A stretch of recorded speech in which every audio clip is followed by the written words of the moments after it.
Introduction: the silent problem no one warned you about. Disrespect rarely announces itself. It doesn't always come as insults, shouting, or obvious rejection. More often, it arrives quietly, in delayed replies, broken promises, shifting energy, and subtle indifference. And that's what makes it dangerous. Because when disrespect is loud, it's easy to respond. But when it's subtle, it creeps in unnoticed and reshapes how you see yourself. Most men don't recognize disrespect when it begins. They feel something is off, but they can't name it. So instead of addressing it, they adapt to it. They tolerate it. They explain it away. They blame themselves. They tell themselves stories to stay comfortable. They convince themselves that patience will fix what boundaries should have stopped. They ignore the warning signs because acknowledging them would require action, and action risks loss. Stoicism teaches us something uncomfortable but powerful. Disrespect is rarely imposed, it is permitted. Not consciously. Not intentionally. But gradually, through small moments where boundaries are unclear and self-respect is negotiable. This video isn't about blaming women. It isn't about tricks, tactics, or emotional games. It's about understanding why people treat you the way they do, and how Stoic discipline quietly restores respect without arguments, chasing, or explanations. By the end of this video, you'll see disrespect differently. And once you see it clearly, you stop attracting it. Part 1. Disrespect starts where self-respect weakens. Most men believe disrespect begins outside of them. She changed. She lost interest. She stopped valuing me. Stoicism asks a harder question: where did you first abandon yourself? Because people don't suddenly decide to disrespect someone strong. They respond to signals, emotional, behavioral, energetic, often without realizing it. Disrespect is a feedback loop. It is a psychological negotiation that happens in every interaction. When a man enters a social or romantic dynamic, he brings with him an invisible set of standard operating procedures. If those procedures are loose, if they are founded on the need for external validation, the other person's subconscious mind picks up on the lack of structural integrity. They begin to audit your value by testing your limits. They aren't doing this to be cruel, they are doing it because human nature is designed to seek the boundaries of others to understand where they stand in the hierarchy. When you over-explain yourself, justify poor treatment, accept inconsistency without consequence, chase clarity instead of enforcing boundaries, you send one message, even if you never say it out loud: I will remain available, even when I am undervalued. This message is felt, not heard. It's communicated through tone, patience, and tolerance. Through staying when you should step back. Through giving more when less is being returned. This availability is the death of respect. Stoicism tells us that we must be the masters of our own ascent. When you give your time and energy to someone who has not earned it, you are devaluing the very currency of your life. You are telling the world that your time is cheap, your attention is free, and your standards are negotiable. Marcus Aurelius warned us to be a boxwood ball, remaining the same shape regardless of the surface we are on. But most men become like water, taking the shape of whatever container someone else provides for them. Marcus Aurelius wrote that people treat us according to what we tolerate, not what we demand verbally. Respect is not negotiated through words. It is established through behavioral standards. The moment your standards become flexible, respect begins to erode. An erosion never feels dramatic. It feels subtle. It feels like confusion. It feels like uncertainty. That confusion is your signal, not to panic, but to pause and observe. Part 2. The Stoic Law of Mirrors. Here is a Stoic principle few people talk about: the world reflects back the relationship you have with yourself. If you rush to fix emotional discomfort, others learn that your peace is fragile. If you chase validation, others learn that you are easily destabilized. If you stay composed, others sense that you are grounded. This is the law of mirrors. If your internal state is one of frantic neediness, the external world will reflect back a lack of value. Every time you check your phone with anxiety, every time you double text to check in, you are projecting an image of a man whose inner citadel is under siege. You are telling the mirror that you are not enough on your own. Consequently, the mirror, the people around you, reflects that same lack of value back to you. They treat you like someone who is not enough because that is the frequency you are broadcasting. Disrespect often shows up when people realize your emotional state is reactive, your attention is easily pulled, your presence depends on their approval. This isn't manipulation. It's human psychology responding to perceived strength or weakness. People unconsciously test limits. They pull back slightly. They delay. They observe your response. In Stoic thought, the dichotomy of control is the ultimate audit tool. You must understand that while you cannot control her reply, you have absolute control over your reaction to her silence. When you fail this audit by reacting, you are giving away your power. You are saying, "My peace is contingent on your behavior." This makes you predictable. And in the world of respect, predictability is often mistaken for weakness. A man who is easily tilted by a lack of a text message is a man who can be easily managed and, eventually, disregarded. A Stoic doesn't demand respect. He embodies it. An embodiment cannot be faked for long. The more secure you are internally, the less others feel the need to test you. When your center is stable, people adjust, not because you asked, but because they sense it. Part 3: Why overreaction is the hidden trigger. One of the fastest ways to lose respect is emotional leakage. That doesn't mean emotion is wrong. Stoicism is not emotional suppression. It means reacting impulsively, seeking reassurance, displaying anxiety when attention shifts, trying to regain control through words. Emotional leakage is the outward sign of internal bankruptcy. It tells the other person that you have no sovereignty over your own mind. When you overreact to a slight, you are confirming to the other person that their behavior has the power to wound you. Paradoxically, the more you try to fix the disrespect with words, the more you validate their decision to disrespect you.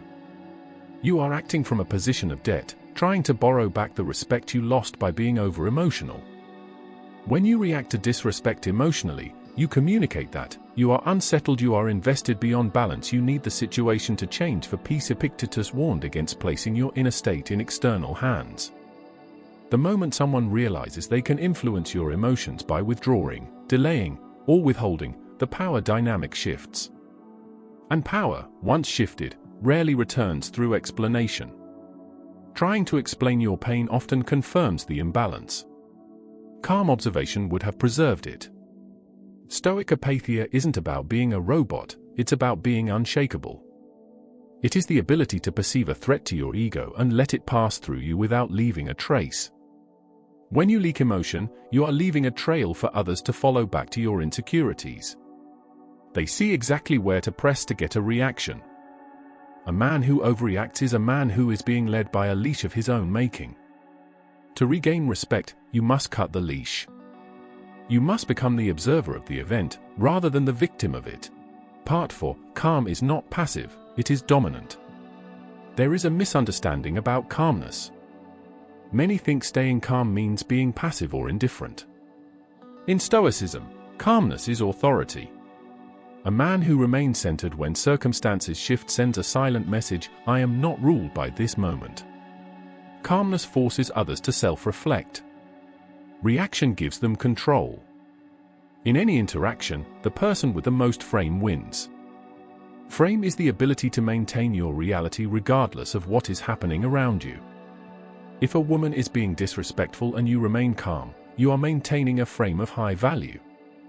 You are signaling that her behavior is beneath your notice. This creates a psychological pressure on her. She expects a reaction to validate her behavior. When she gets none, she is forced to question her own actions. Your calmness acts as a silent audit of her maturity. This is why Stoic men appear intimidating without effort. They don't chase outcomes. They don't scramble for reassurance. They don't rush to repair what they didn't break.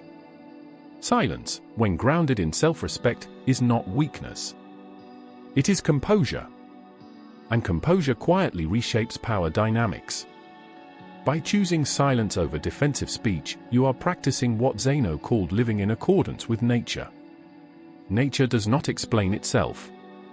A storm does not apologize for the rain, and a lion does not explain why it is hungry. When you stop explaining your value begins to exist as a fact rather than an argument. Arguments invite counter-arguments. Facts, like your calm presence, simply are. Part 5. The boundary you never spoke, but always enforced. Here's where many get confused. Stoicism does not mean doing nothing forever. It means acting without emotional volatility. Boundaries are not speeches. They are patterns. A boundary is an automatic consequence. If you have to explain a boundary more than once, you don't have a boundary, you have a request. Requests can be ignored. Boundaries, when enforced through Stoic action, cannot be ignored. The most powerful boundary is the withdrawal of access. If a person treats your time like a commodity that is always on sale, you simply remove the product from the shelf. You don't tell them you're doing it, you just do it. If someone disappears, disrespects your time, treats you inconsistently, a Stoic response is not confrontation fueled by emotion. It's adjustment. You reduce access, reallocate attention, stop prioritizing someone who deprioritizes you. No announcement needed. People notice when access changes. And when it does, respect either returns or reveals it was never there. Both outcomes are wins. This is the logic of the auditor. An auditor doesn't get angry when he finds a mistake in the books, he simply marks it down and adjusts the valuation of the company. When you find disrespect in your social audit, you adjust the valuation of that person in your life. You move them from priority to acquaintance, or from acquaintance to stranger. This is not a punishment, it is a recalibration based on objective data. You are acting with the cold efficiency of a man who knows his own worth. Part 6. Why chasing clarity backfires. Many men chase closure or clarity when they feel disrespected. But clarity rarely restores respect. It often exposes insecurity.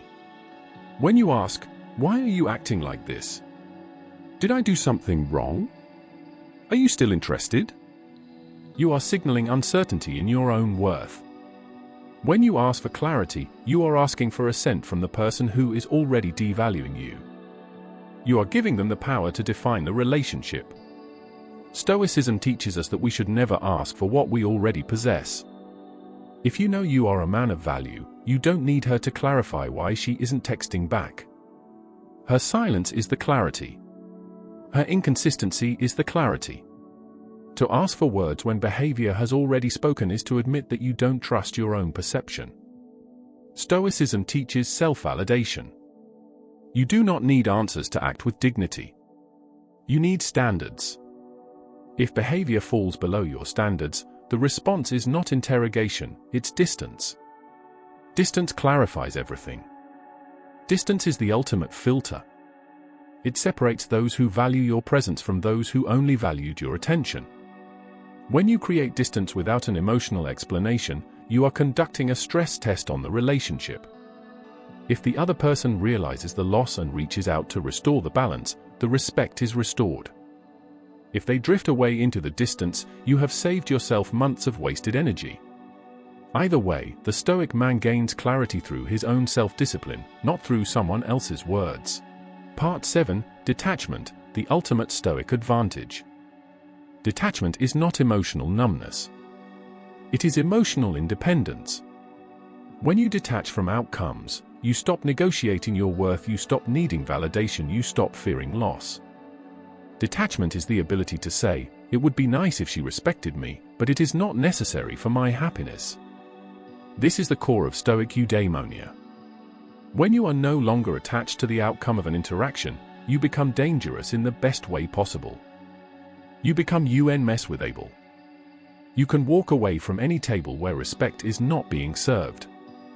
This willingness to lose the connection is ironically what makes the connection more likely to be respectful. Seneca wrote that attachment to external approval enslaves the mind. Detachment returns sovereignty. Ironically, detachment often restores respect because people sense they no longer control your emotional state. And even if respect doesn't return, your peace does. That is Stoic victory. When you practice premeditatio malorum, the visualization of the worst-case scenario, you realize that being disrespected is not the end of the world. It is simply an external event that has no power over your character unless you allow it. When you detach from her opinion of you and attach yourself to your own conduct, you become a magnet for respect. People are naturally drawn to what they cannot easily manipulate or influence. Part 8. The discipline of self-focus. Nothing rebuilds respect faster than visible self-mastery. When your life is full, physically, mentally, purposefully, disrespect loses its grip. You stop monitoring behavior. You stop waiting for signals. You stop reacting. Self-focus is the positive use of your attention. Most men who suffer from disrespect are men who have too much idle attention. They spend their time looking at a screen, waiting for a blue bubble to appear. A Stoic man has a mission that is larger than any individual relationship. When you are focused on your physical strength, your financial sovereignty, and your intellectual growth, you literally don't have the CPU cycles to worry about why someone didn't reply to a text. Your attention shifts to physical strength, skill development, mission clarity, inner discipline, and when your life becomes structured, calm, and purposeful, people either rise to meet you or fall away. Both outcomes restore order. This is what Marcus Aurelius meant by the impediment to action advances action. What stands in the way becomes the way. The disrespect you are feeling right now is the impediment that is forcing you back to your own self-development. It is the universe telling you that you have become too focused on the external and not enough on the internal. Every moment of being ignored is a gift of time that you can reinvest into your own mastery. Part 9. Respect is a consequence, not a request. Here is the hard truth Stoicism teaches: you cannot force respect. You can only remove conditions that invite disrespect. Respect follows emotional control, clear boundaries, internal validation, consistent standards. Respect is an emergent property. It is something that appears as a result of other things being in place. You cannot go out and get respect directly. It is like happiness: if you chase it, it runs. But if you live a life of virtue, discipline, and stoic calm, respect appears as a natural byproduct. It is the social credit that is automatically deposited into the account of a man who respects himself enough to stay composed in the face of indifference. The Stoic man does not demand better treatment. He becomes someone who does not accept less. That shift changes everything. This shift is internal. It is the moment you decide that your self-respect is more important than her interest. Once that decision is made, you stop being a petitioner in the court of romance and start being the judge. You are no longer asking for a chance, you are evaluating if she is worthy of your limited time and attention. This reversal of the dynamic is the foundation of the silent roar. Conclusion: the man who cannot be shaken. Most men lose respect chasing reassurance. Most men react emotionally to silence. Most men negotiate their worth when uncertainty appears. You are choosing a different path. The Stoic path. A path where calm replaces anxiety, standards replace explanation, self-respect replaces approval seeking.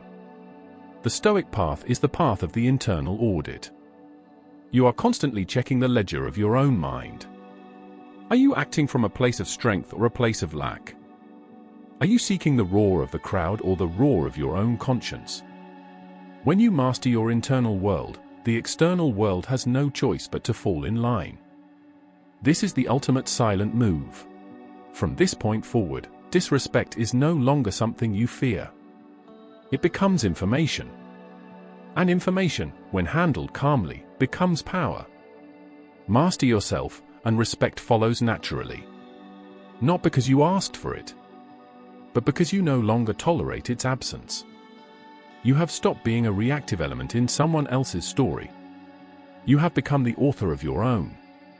The silence is no longer something that haunts you, it is the space in which you build your power. If this message resonated with you, like the video, it helps this message reach men who need it. And subscribe to The Silent Raw, where Stoic discipline, self-mastery, and calm authority are forged.